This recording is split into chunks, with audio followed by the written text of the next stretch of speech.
What's happening? Robert Bruce right here, back at my favourite place, At the Barbs, to see another amazing show with a special guest. We got to see the UK Drill Project, brought to you by Highrise Entertainment, a show that seeks to challenge the myths surrounding UK drill music and its links to youth violence. Can't wait to talk about it. Let's get into it.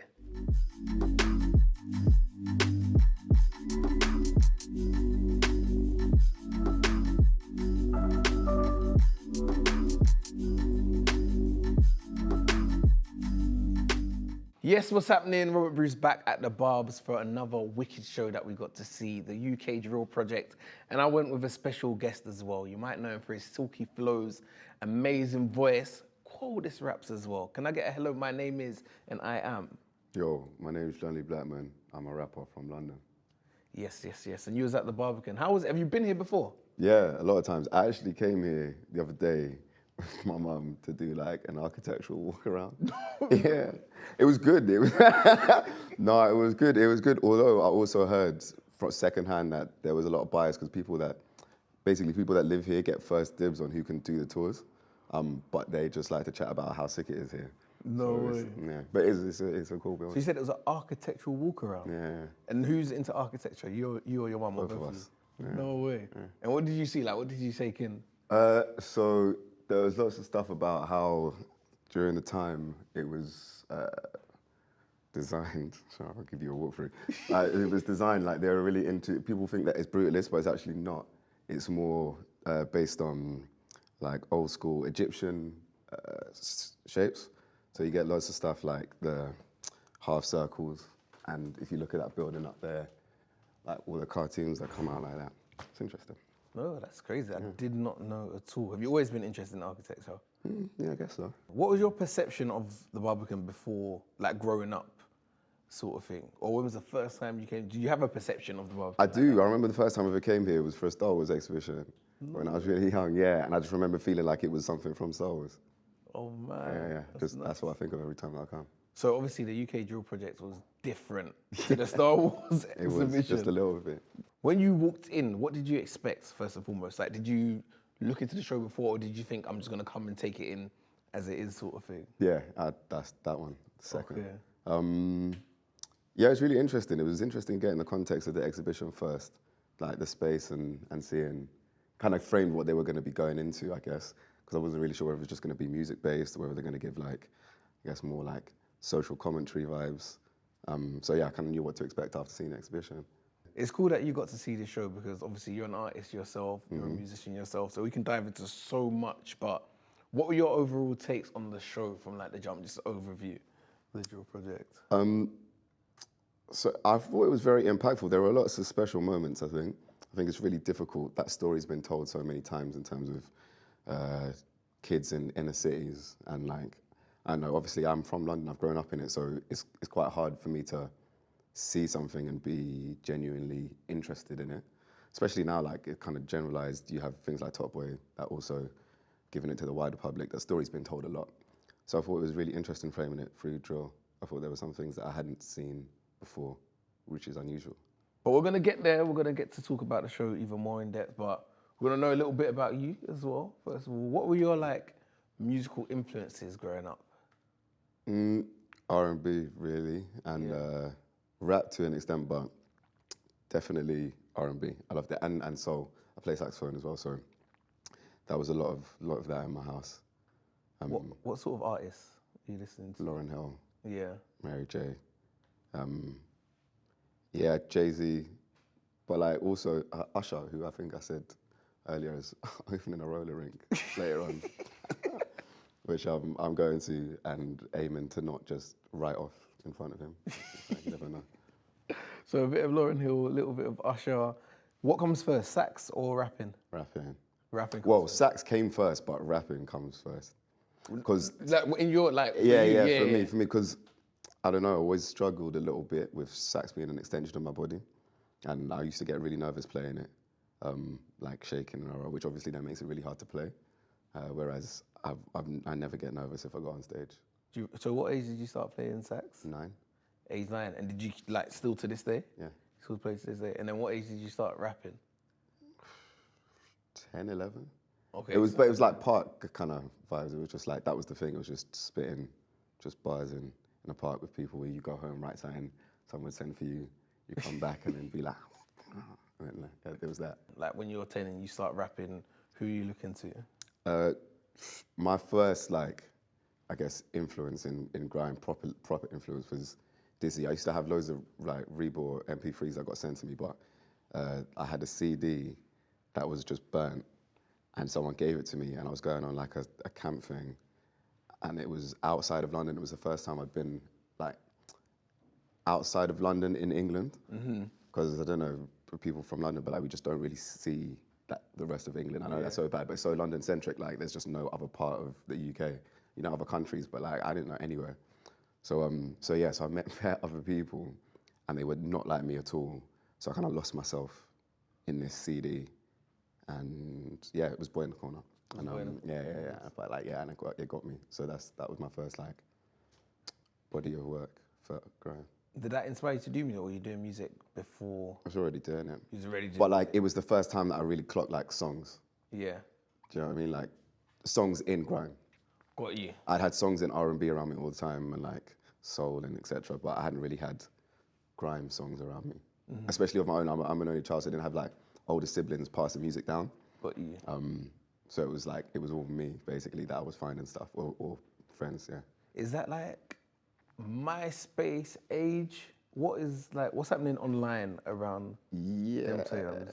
Is it MySpace, Pixel, Facebook, or not quite? Not even. Not yet. It's infrared. It's infrared still. We're Bluetooth. Okay. Yeah. Just transitioning. When I first started putting stuff out, it was on MySpace. Yeah. It was on MySpace. But like we were like 12, like, do you know what I mean? It was yeah. Oh, that's interesting. So it was MySpace when you first started putting out music, and then you follow sort of the path of UK music going on, like from when you first started putting out music to where you are now. How long has that been? You know what?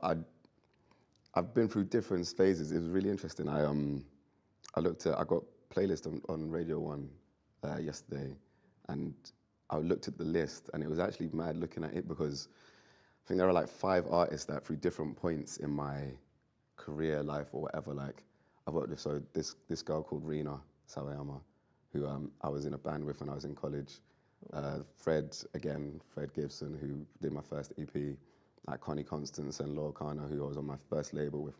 We're all in it at the same time. Yeah. And it's mad, like music, you never really clock like how much people have done or where people have been and rah. So I would say there have been different stages. I think my most comfortable has probably come in the last few years, since I worked out what it was that I wanted to do. But I've been making music, like, yeah. What is it that you No, I was trying to remember what it was that I did on MySpace. But it was like, it wasn't good. It wasn't bad, but like, it was, yeah, I'm not even going to tell you, but yeah, it wasn't what it was now. Fair enough. You mentioned the band? Yeah. What was the band like? What was the band about? The band was, it was me and also the guitarist he's in Wolf Alice now, but like, yeah, so it was a mad combination of us. But it was basically that. It was like hip hop, and he played guitar, Rena was singing, I was rapping. Okay. Yeah, it was that was the vibe. It was actually sick. So from being inspired by R&B and soul, listening to Dizzy Rascal for the first time, creating your own music, you've seen like cycles of music. What do you make of like how the cycles come round and things come in and things come out? I feel like people kind of exist in moments a lot of the time and forget that music always is changing. And like now, obviously, house is having a bit of a moment, like it's popping and everyone's gassed. But like people in a year will completely forget that there was any other type of music. Yeah. And then in 5 years' time, people will be like, oh yeah, I remember when that house thing was happening. I'll be like, yeah. But like but I guess it's like any industry that if you're in it for a while, you just see fashions change and come in and out. And I don't know, I feel like the best way of consistency is just doing the thing that you want to do the most. And the reason I say that, because I feel like we've come into a moment where drill is very, very happy, even to the fact that we've got a drill musical at the Barbican. Like, can you plan for these things, or you just have to go with the journey and see what comes in and what comes out, sort of thing? So, I would obviously, it's my own opinion, but I would say that I think probably the peak of drill entering the mainstream was last year. Now it's kind of filtered into that very interesting stage where a new music has to work out what it is. So like you had it with garage and stuff like that, where you peaked, you had the anthems, you had the bangers, and then it went away and it existed in the underground for ages. And I had to work out how it was going to refilter back into music. And because it's so influential, like you have, like drill is influential in terms of the sound internationally. It's an influential, sonically influential. So it will find its way back in, but it's just how it finds it. It may not be called drill anymore. Same way that like you have all this new garage that's coming through generationally, where it's like, oh right, like these kids were probably listening to their parents even banging garage tunes in the noughties or whatever, and now it's come back through and it's faster, and like there's more singing, but like yeah, it's different. It's just different. Got the origins. Yeah, but I think it's consolidated itself enough that it will just exist now. But it's just how it comes back in and out. And just like I feel grime, rap, even punk, like lots of sounds and genres always challenge society in a sense. And of recent years, it's been drill. Everything's been about drill music and lyrics and the negative impact. Is it influencing people? And then we get to see a show at the Barbican like the one that we got to view. What do you make of that whole balance of music shaping, changing, being created because of society? Like what comes first? The experience and the art, or the art and the experience? The experience always comes first. I would just say it's the same rhetoric, innit, that they use every time with anything. It's kind of demonizing something because it's new.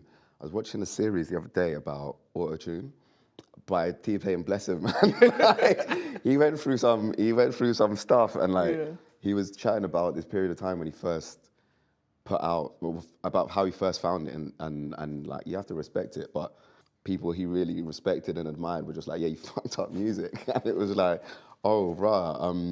That was the beginning of a really long downhill spiral for me, because I was like, what am I doing? And these people that I love are telling me that it's wrong or it's gimmicky, but he made the very valid point that whenever you're the first person to do something, you're always trashed, you always get the worst of it, because people don't like innovation.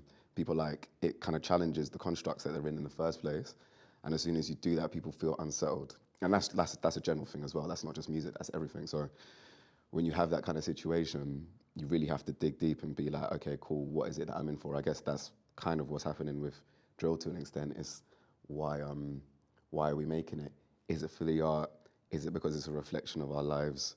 I'm sure there's a point where they kind of meet in the middle, and there are people on other ends of the spectrum, and there'll always be people that pull that away from the art, and there are people that are genuinely just making it because they want to tell you how many people that they got like last week. And there are some people that are like, I need a form of expression that can tell you about my life. So it's different. How do you think the show sort of depicted that journey? Because we basically see a group who get some sort of viral success, and then real life catches up with them, the law and all of these sort of things. Do you think, how did you see it from the point of view of the show and watching the play? So I think the most, what's the word?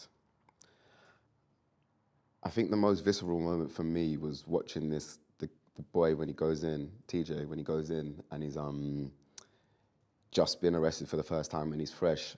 And then there's the audio chatting about going into prison for the first time and how you have to make a choice and kind of integrating into that as a position and being caught basically, and he like, yeah, and not really feeling like he belonged there. But I think it really just brought home how hard that is if you're in that position where once you get caught, you really have to make that call. Like, are you gonna dig in deeper, or are you gonna sit on the outside and be taken for a dickhead? Like, who are you gonna be within the system that you've now been caught in, as opposed to being on the outside where you still get to kind of tread the line a little bit, like with him and his mentor, was it youth worker? Yeah, his youth worker, yeah. When he's kind of, the other boy, when he's like, like, I'm not like this, or like 3 steps ahead, and all right. When you still have options. So when those options are taken away from you, and like, yeah. Back to the bare bones sort of thing. Yeah. What do you do? How do you do? That was a bit of a moment, I think, for me, because I've been there. I know a lot of people that have, and treading the line is hard. Like, especially, I mean, it's hard everywhere, but like in the city, it's very hard. So, yeah, it kind of brought it home that you actually have to really think about those moments. Yeah, and that was interesting for me because I see stuff all the time. So on top of what I see all the time, it doesn't really resonate in the same way, but it did seeing it. Yeah, I feel like it comes different when you see it in a play. Yeah. I don't know what it is, if it's the emotion that you can get. I don't know. What do you think? It's live. It's live. It's because it's live. Because it's live. It's live. That's my favorite point of music as well. It's live. It's like, for me, it always feels like you're recreating the thing that you made in the studio with people. Yeah. So the emotion is real again. So I guess like you write down those stories, those experiences, etc., because you know them. But then they become real when you see them in person.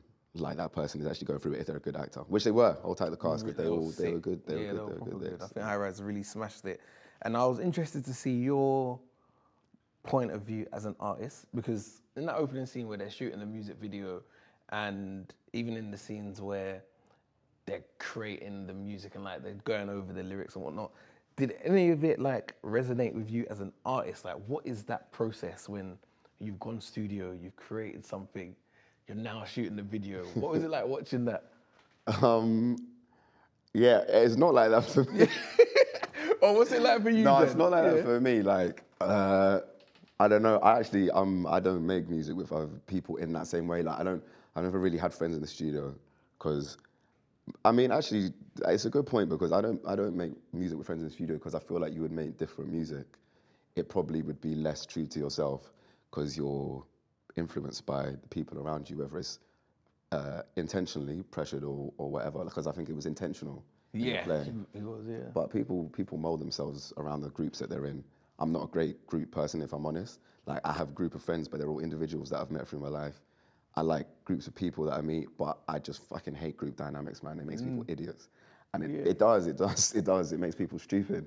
And like, I really struggle to integrate into some situations because I have quite a strong idea about what I like. Like when I was younger and I was in those situations, the reason I ended up not going through is because like so much of me was being taken away, and I felt it, and I was just like, I remember like people being like, "Why do you smile so much?" I was like, "What?"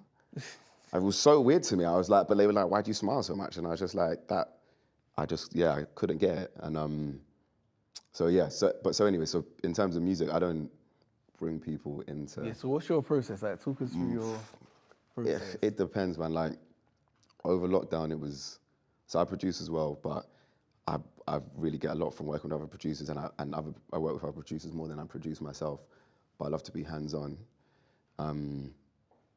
and I guess like writing in the studio it can either be really, really quick and insular, or you're kind of working through a process. It depends what it's about.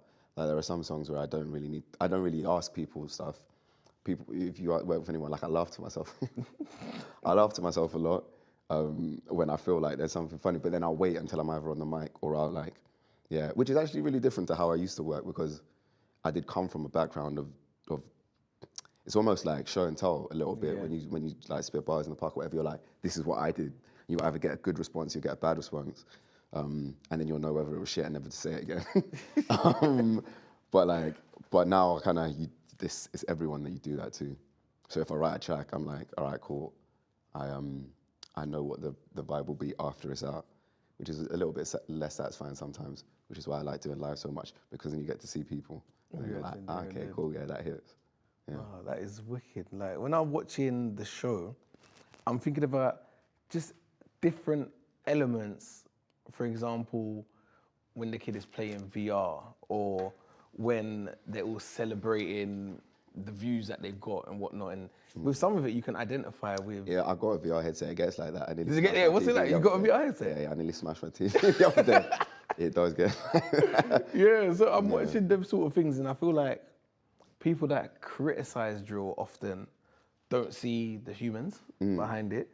What do you feel about like the normal person behind making music and a conversation being had with that person that makes music? Because I feel like a lot of the discussion and argument around drill music doesn't involve people that make music. Yeah. It always involves some sort of expert or Yeah. some knowledgeable person. But when you break it down to the essence, what do you see in that? What did you see from the show, sort of thing?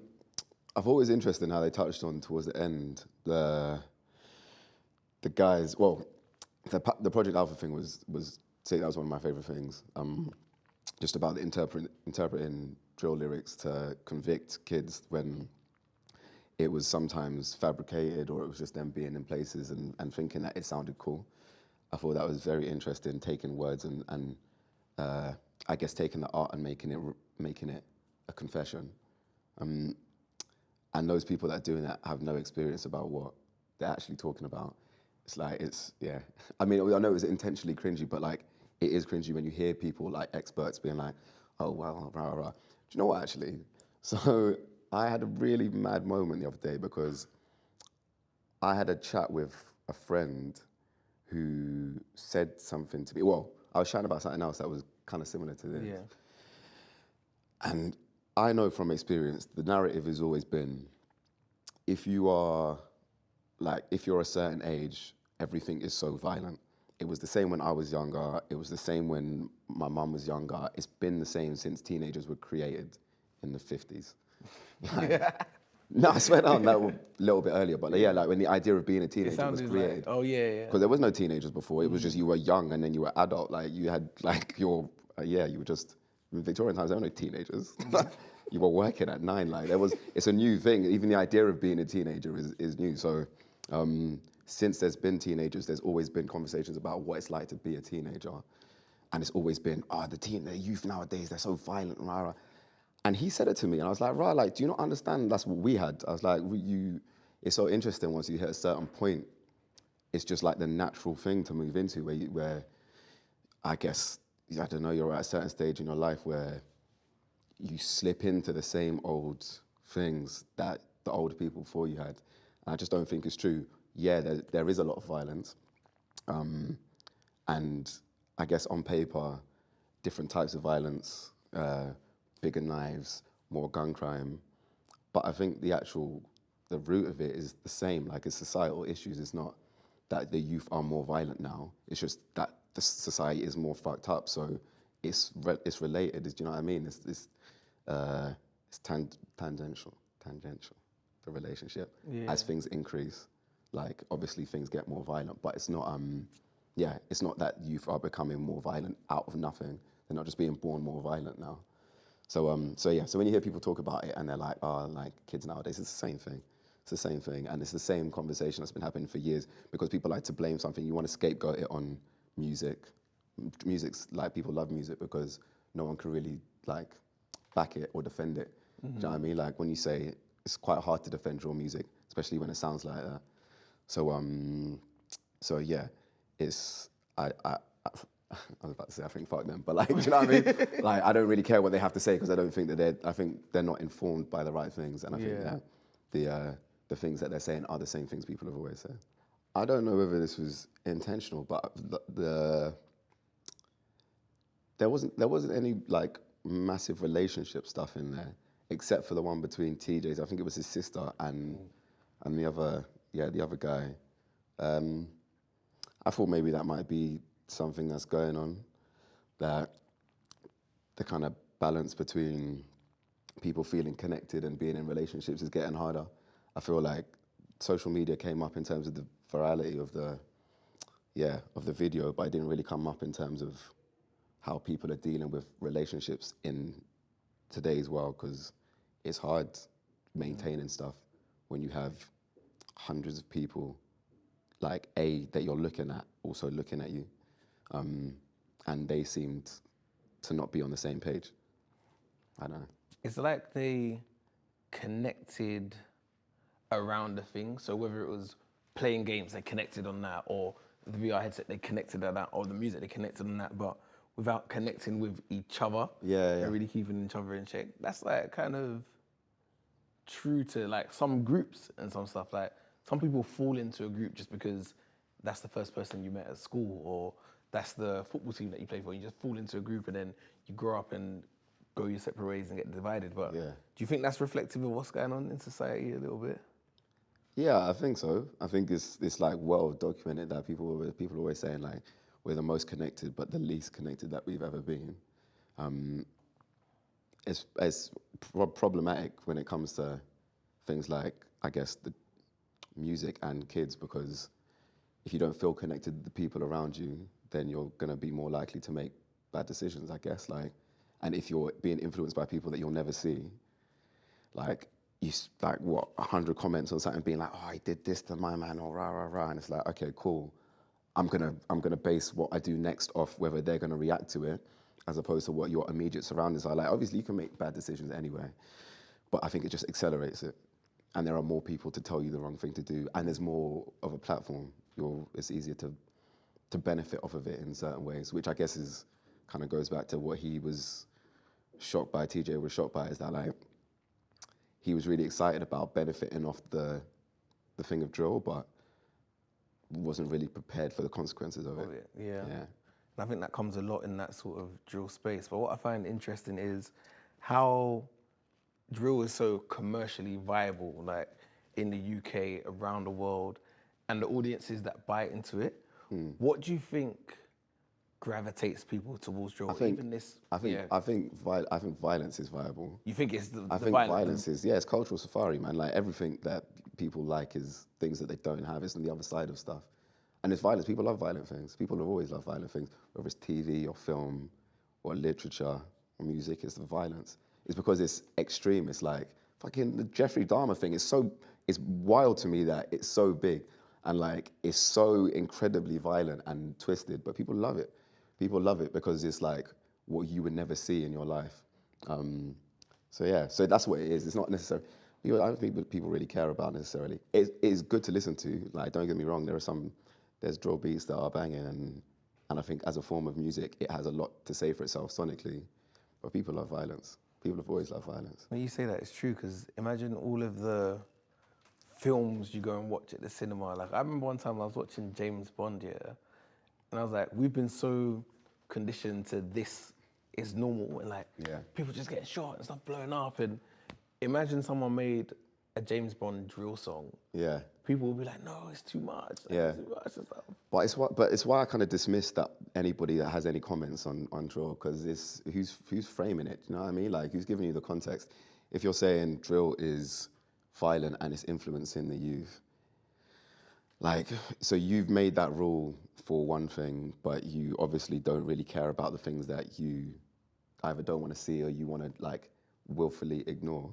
But it was the same with games. I was watching something the other day on the gaming the process of gaming. Games, the way that, like, even Dungeons and Dragons, there used to be a mad thing about it. Like, they were like, oh, it's satanic. I think they referenced it in Stranger Things. And in fact, the whole last season was about the whole thing about Dungeons and Dragons being satanic. It's a fucking board game. So I'm gonna start swearing out. But like, it's a board game. Do you know what I mean? Like, and so people will find the thing that they want to use as the scapegoat because it's easier than addressing the problems themselves. Like, maybe you should engage with your kids more. Maybe you should provide more service for them. Maybe you should put stuff back into the community where they can go. Nah, that's long. That's long, and it comes out of my pocket. So no, I'll scapegoat the easiest form of thing to comment on. It's easier to diminish the thing than change the thing. Yeah. And I feel like young people have found something that they love, and every generation finds a genre of music that they love, and so much people are ready to quash it down. And even the idea of drill being at the Barbican, it'll probably for me be one of the places I wouldn't expect a drill show to be at, but it was here. And from all the shows, or the majority of shows that I've been to, it was one of the most diverse audiences that I saw. Like, I was shocked at the people that I see in the crowd. Did you expect that sort of crowd to be there for the show? Yeah. If I'm honest, I've kind of seen music across the arts for like a while. So stuff like this isn't necessarily surprising, but I always appreciate seeing it. And like seeing these kind of things in those spaces. So I did I felt really honoured actually. The other day I presented an award for a photography award in the borough that I'm from Ladbroke Grove, but it was in the Saatchi Gallery. And like, there was all these kids, like, I think it was like 9 to, or even younger, from like 5 to 18. And they had all of their photos exhibited in this space, and it was mad. And I was just like, right, like, they've put them here, and it does give a sense of worth. It kind of validates, whether that's right or wrong is a different conversation, but like, it validates what they're doing, because it's like, okay, we can also be in these spaces. And it was actually mad because the winning photo behind me was the daughter of someone that I'd grown up with. Wow. Yeah, and I was just like, right, and it felt like a really nice full circle moment. But so yeah, so seeing the draw thing in the Barbican is not necessarily something that was unexpected, but I do have a lot of time for it, and I feel like it held its own as a piece of art in a space where there has been some really great art. And what does making music do for you? Because I'm looking at that show, the UK Drill Project that we saw, and I see so much of the young artists that hit me up and they're like, I've just made this, can you chat to me? Oh, this is rough, what do you think? Like, what do you get from making music and performing it? Oh, everything. I feel really lucky, actually, because this is what I've been doing for a minute. Like, it's my job, it's my main thing. Like, and I do feel really lucky that it's the thing that I get to do all the time. I try and remind myself all the time not to take it for granted, because I worked when I first came out of uni, and yeah, it's different. It's different. It's a different world.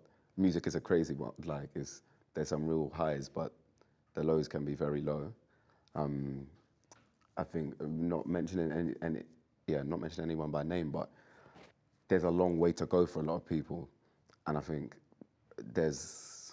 I guess if you're on a popular form of music, which drill is, it's a popular form of music. Sometimes it's an inflated bubble, which is going to be hard for some people to skate over, man. Like, I've been witnessing it recently. Like, if you can't transition out of the music because that's the music that you make and you're tied to that, your fate is tied to the music. So you're going to struggle when it goes out of fashion. And if you can't develop and people aren't interested in seeing you develop him, then you're going to have a really short career. And if time goes really quickly, but it can also feel really long. So for me, if I don't release music, it feels like a lifetime has gone by, even if it's been a few months. Whereas people are like, oh, I'd say you like released a tune last week. I'm like, oh man, that was like half a year ago. But people are living in a different time frame to you, but it can feel really short if you are, I don't know, on the scene, you're popping, like things are going well, people love you, and then like a year down the line, you're like, right, actually, like that was a bit of a moment. And the younger you are, the harder it is to deal with it. The first success I had when I was still young, and like I remember it hitting me, and it was weird for me because it wasn't the music that I wanted to make. So like I kind of blew off something that I knew I wasn't going to keep on making. So that was a whole thing in itself. But if you've blown off something that you love and you like making it like drill, and you're like, this is me, like this is where I'm gonna draw the line, and this is my sound, and rah rah. It's gonna be hard to have a 10-year long career, man, because that you don't really see that with artists, even like grime MCs or hip hop rappers. Like, they introduce jazz into their music, they introduce garage or dance into their music. Like, I'm talking either side. So like, if your rap is more like, you find the soul, jazz, gospel thing comes in. If you're grime, like the gospel thing, or like electronic side of stuff. Drill is quite specific, so it's quite hard to introduce those elements in without it changing. I've heard some like quite creative things, hasn't really quite clicked yet. I like some jazz drill, it was sick, but it was one tune, and I was like, I don't know if you could have a whole album of this. I don't know if this is like a whole thing in itself. So yeah, if I was, yeah, and I know you were saying if I was younger, like, would you make drill? Yeah, if you was younger, if I was younger, like, you probably just starting. Would it be? I think I'd find it hard to not be influenced by it. Okay. I find it hard not to be influenced by it now, but I don't make it. But yeah, I think it would be hard because it has been the clearest route into what people do, and it's not the same as when I was younger, where it wasn't as obvious. Like there weren't really any big rappers. There was Dizzy Rascal. Like there were no big like rappers. It was all like US, and they still had US accents, like Sway and like it was still very US orientated. Whereas now the UK has such a strong rap MC scene. You could be like, I'm going to make this type of music, and this is what I'm going to make, and I'm going to become successful through doing it. But I think it's going to be hard. I think the next few years are going to be hard for drill artists, if I'm honest. I mean, and that's not always. Yeah. I just think like it's just going to be an out of season kind of time. If you could sum up your time at the Barbican, both being here, you've been here like many times before, but seeing the show as well, you could sum it up in 3 words. How would you describe your time at the Barbs? Ooh. Interesting. Engaging. Creative. I think it was very creative. I think the way that the performance was and the play was, I think it's very creatively done. Even from the exhibition and leading into the performance itself, I feel like they were all, there's a really strong element of creation. I felt like people have invested, which is not always the same. Like you can make music and not be particularly creative. They're not the same thing, I don't think. So that's 3 words. Thank you very much for coming through. Appreciate it big time. I hope you enjoyed yourself. I did. Yeah, the play was sick, man. Yeah, it was sick. It was sick.